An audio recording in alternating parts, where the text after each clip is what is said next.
ఇప్పుడు దుగ్గిరాల సమాచారాన్ని వీక్షిద్దాం.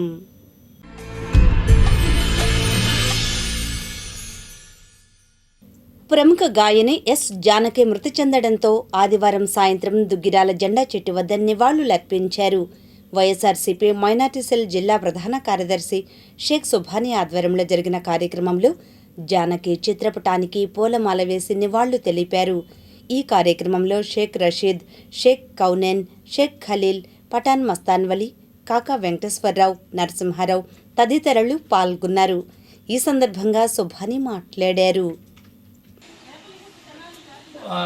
అలుపేరుగాని ఉపాధ్యాయులతో రంగారించి ప్రతిఘటన సినిమాలోని గీతం సినిమా చరిత్రలో ఓ మైలురాయిగా నిలిచింది.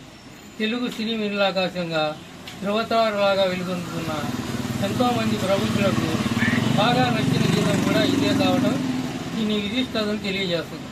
గాయని అధ్యాయానికి గొంతులోని అర్హత వెరసి ఈ గీతాన్ని ఇవన్నీ తీసుకొచ్చాయి. ఈ సినిమా విడుదలై 40 సంవత్సరాలు దాటిన నేటికి ఆ పాట ప్రతి తెలుగు వారికి నేను కదిలిస్తూనే ఉంది. ప్రతిఘటన సినిమాలో నటించిన విజయశాంతి కూడా ఈ సినిమా ఎంతో పేరు తెచ్చిన చిత్రం. ఎస్ జానకి గారు స్వరమే సాధనగా, సంగీతమే జీవనంగా లక్షల హృదయాల్లో నిలిచిపోయిన అమరగాయని. ఎస్ జానకి గారు 1938, 2025 మరణించడం తీవ్రమైన లోటు. తెలుగు, తమిళ, కన్నడ, మలయాళ, హిందీ సహా అనేక భాషల్లో 50,000కు పైగా పాటలు పాడి తన గాత్రంతో తరతరాల మనసులను అలరింపజేసిన అపూర్వ వ్యక్తిత్వం గల గాయని ఆమె. అలుపేరుగాని ఉపాధ్యాయులతో రంగారించి ప్రతిఘటన సినిమాలోని గీతం సినిమా చరిత్రలో ఓ మైలురాయిగా నిలిచింది. తెలుగు సినీ వినలాకాశంగా ధృవతారలాగా వెలుగొందుతున్న ఎంతోమంది ప్రముఖులకు బాగా నచ్చిన గీతం కూడా ఇదే కావడం దీని విశిష్టతను తెలియజేస్తుంది. గాయని అధ్యాయానికి గొంతులోని అర్హత వెరసి ఈ గీతాన్ని ఇవన్నీ తీసుకొచ్చాయి. ఈ సినిమా విడుదలై 40 సంవత్సరాలు దాటిన నేటికి ఆ పాట ప్రతి తెలుగు వారికి నేను కదిలిస్తూనే ఉంది.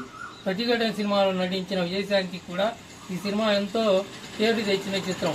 ఎస్ జానకి గారు స్వరమే సాధనగా, సంగీతమే జీవనంగా లక్షల హృదయాల్లో నిలిచిపోయిన అమరగాయని. ఎస్ జానకి గారు మరణించడం తీవ్రమైన లోటు. తెలుగు, తమిళ, కన్నడ, మలయాళ, హిందీ సహా అనేక భాషల్లో 50,000కు పైగా పాటలు పాడి తన గాత్రంతో తరతరాల మనసులను అలరింపజేసిన అపూర్వ వ్యక్తిత్వం గల గాయని ఆమె. ఆమె పాటలు ఎప్పటికీ మనతోనే సజీవంగా ఉంటాయి.